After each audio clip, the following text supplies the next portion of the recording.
నగర్లో మా mother father sugar patients, మా అన్నయ్య వాళ్ళ ఫ్యామిలీ పిల్లలు ఒక చోట ఉన్నారు, వాళ్ళు ఒక చోట ఉన్నారు. వాళ్ళకి ఆహారం లేదు, మంచినీళ్ళు కానీ ఏం సరఫరా లేదు, వాళ్ళకి కరెంట్ లేదు, ఫోన్ కాంటాక్ట్స్ కూడా లేవు. మరి ప్రభుత్వం ఇప్పుడు ఎన్డీఆర్ఎఫ్ వాళ్ళు వీళ్ళంతా వచ్చారు కదా, ఫుడ్ పంపిస్తున్నారు. ఎవరు పంపించట్లేదు. ఇప్పుడు దాకా ఎప్పటి నుంచో నిలబడ్డాం, అస్సలు ఎవ్వరు పంపించట్లేదు. ఏం లేదు, వాళ్ళకి వాటర్ లేదు, ఫుడ్ లేదు, కరెంట్ లేదు, ఫోన్ కాంటాక్ట్స్ కూడా లేవు. మాకు పంపించమంటే పంపించట్లేదు, బోట్లు కూడా వెళ్ళట్లేదు. మేడం నమస్తే మేడం, ఏంటి పిల్లల పరిస్థితి? మేడం నేను ఐఎఫ్టియు రాష్ట్ర కార్యదర్శి మేడం. మాది వైజాగ్. మా వాళ్ళు చిక్కుకుపోయారని చెప్పేసి నేను రాత్రి వైజాగ్ నుంచి వచ్చానండి. ఇక్కడ చైతన్య కాలేజీ నుంచి ఫుడ్ వచ్చిందండి. ఆ ఫుడ్ నాకు చెప్పారు. ఆ ఫుడ్ తీసుకొని వెళ్ళి పంపిణీ చేద్దామని చెప్పి ఓ బోట్ ఎక్కాం మేడం.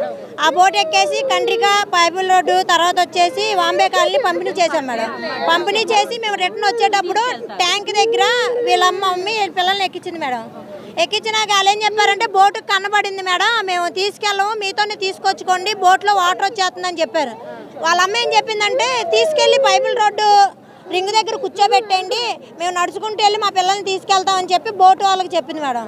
మేమేం చేసామంటే అక్కడ మా వాళ్ళు ఇరుక్కుపోయారని చెప్పి కండ్రికి నుంచి తీసుకొచ్చిన వాళ్ళని శాంతినగర్లో దింపడానికి నేను నలుగురిని తీసుకొని నేను వెళ్ళాను మేడం. నేను వెళ్ళినాక నేను అక్కడి నుంచి నడిచి వచ్చేటప్పటికి మళ్ళీ రింగ్ రోడ్డు దగ్గరే ఉన్నారు మేడం. నేను పైపుల్ రోడ్ నుంచి అక్కడి నుంచి నడుచుకుంటూ వచ్చాను. నేను ఏ టైంకి వెళ్ళారు మేడం? నేను 3:30 మధ్యలో మేడం. ఆ టైంలో పిల్లల్ని రింగ్ రోడ్ దగ్గర దింపేశారు. నేను మళ్ళీ నడుచుకుంటూ పైపుల్ రోడ్ వచ్చాను. అక్కడ వీళ్ళు ఏడుస్తున్నారు. నన్ను పట్టుకుని నన్ను బోట్లో చూశారు కదా, వదలట్లేదు నన్ను పట్టుకొని. ఇంకా నేను రిస్క్ టీం వాళ్ళు అడిగి వాళ్ళ మెల్ల మీద వాళ్ళు ఇద్దరు ఎక్కించుకొని వస్తే వాళ్ళ వెనక మళ్ళీ ఎన్ని పేకల లోతు నీళ్ళలో తీసుకొచ్చా మేడం. మరి ఇంత టైం అయితేనే సరే మరి వీళ్ళ అమ్మ కానీ వీళ్ళు ఎవరు రాలేదంటే మరి నేను స్టేషన్ పోలీసులకు అప్పచెప్దామని తీసుకొచ్చాను మేడం. వాళ్ళకి నేను ఆల్రెడీ 100కి ఫోన్ చేశాను మేడం. పిల్లలు తప్పిపోయారండి, పైపుల్ రోడ్ రింగ్ దగ్గర ఉన్నారు, ఏమన్నా సాయం చేయమని ఫోన్ చేశాను మేడం. పంపిస్తామన్నారు కానీ ఎవరు రాలా. 4 బోట్లు వెళ్ళినాయి కానీ పిల్లల్ని ఎవరు ఎక్కించుకోలేదు. ఎక్కించుకోకపోతే నడిచి వచ్చే వాళ్ళు రిస్క్ టీం ఉందిగా మేడం, వాళ్ళిద్దరూ వచ్చి వీళ్ళిద్దరు పిల్లల్ని మెల్ల మీద ఎక్కించుకుంటే నేను వాళ్ళ వెనకమాల నడుచుకుంటూ పైపుల్ రోడ్ నుంచి ఇక్కడ వరకు వచ్చాం మేడం. పిల్లలు వాళ్ళ అమ్మ పేరు కానీ వాళ్ళ నాన్న పేరు కానీ ఏమైనా చెప్పారండి? చెప్పారు మేడం. వెంకటమ్మ అని వాళ్ళ అమ్మ పేరు చెప్పారు. నాకు ఫోన్ నెంబర్ ఇచ్చారు. ఫస్ట్ రింగ్ అవుతుంది కానీ ఎవరు ఎత్తట్లేదు మేడం. వీళ్ళేమో నన్ను చూసిన దాని మీద పట్టుకొని నన్ను వదలట్లేదు.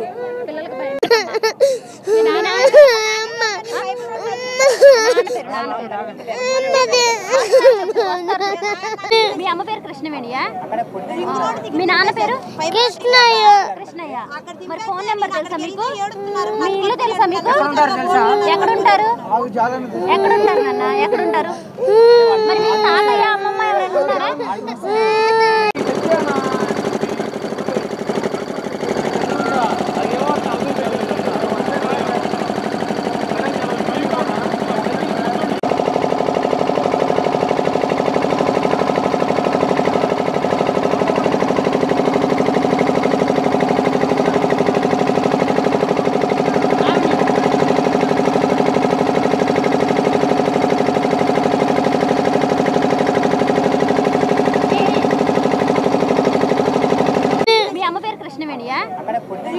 మీ నాన్న పేరు కృష్ణయ్య.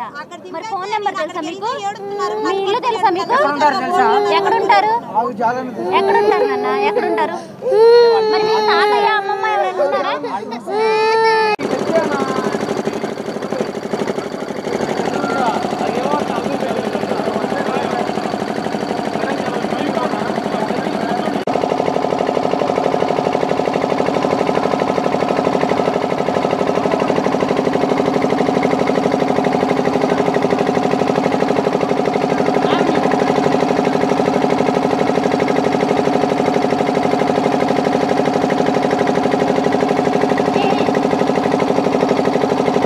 ఇప్పుడు ఆపరేషన్ లేకుండానే మోకాళ్లకు ప్లాస్మా ట్రీట్మెంట్. మీ ఆర్థోపెడిక్ సమస్యలన్నిటికీ రోబోటిక్ టెక్నాలజీ ద్వారా తక్కువ ఖర్చుతో శాశ్వత పరిష్కారం. Free consultation. ప్రతి ట్రీట్మెంట్ పై 20% డిస్కౌంట్. ఈ ఆఫర్ కొద్ది రోజులు మాత్రమే. త్వరపడండి. V9 hospitals 9281465842.